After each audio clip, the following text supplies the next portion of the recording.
মোক মাতিছিলে, মই সেইখিনি সময়ত তাতে আছিলোঁ। মোৰ পৰা ষ্টেটমেণ্টখিনি বিচাৰিছিলে, আমি সহযোগিতা কৰিব লাগে, সেইকাৰণে আহিলোঁ। এই কথাবিলাক দি আছে, আমাৰতো লুকুৱাবলৈ একো নাই, সোনকালে ন্যায় পাব লাগে। দোষী কোন মানে হেৰি কৰিছে এইবিলাক তেওঁলোকে বিচাৰ কৰিব, ন্যায়ালয়ে বিচাৰ কৰিব। গতিকে আমাৰ লগত যিখিনি ক'ব লগা আছিল ষ্টেটমেণ্টখিনি মই দিলোঁ, সেইখিনি তেওঁলোকে লৈ লৈছে, লিখি মেলি পেলাই বাকী তেওঁলোকে জানিব। আপুনি যিহেতু ছিংগাপুৰত সেইদিনাখন আছিলে, কিমান সময়ত আপুনি অৱগত হৈছিলে বা আপুনি কোন স্থানত আছিলে যি সময়ত ঘটনাটো সংঘটিত? আমি বেলেগ এখন হোটেলত আছিলোঁ।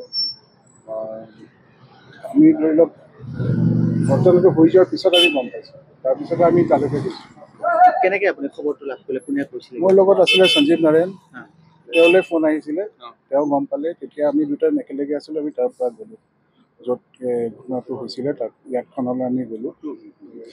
যিখিনি তথ্য প্ৰমাণ আছে আপুনি নিশ্চয় আজি SIT হাতত দিছে আপোনাৰ? গোটেইখিনি পোৱা হৈছে। আমি সহযোগিতা কৰিবই লাগিব, আমাৰ নিজৰ এজন হেৰিখন ভাঙি গৈছে ন, এতিয়া আৰু আকৌ যদি মাতে মই আকৌ আহিম। কিমান সহায়ক হ'ব বুলি ভাবে আপুনি যিখিনি তথ্য দিছে গোটেই ন্যায়িক প্ৰক্ৰিয়াটো?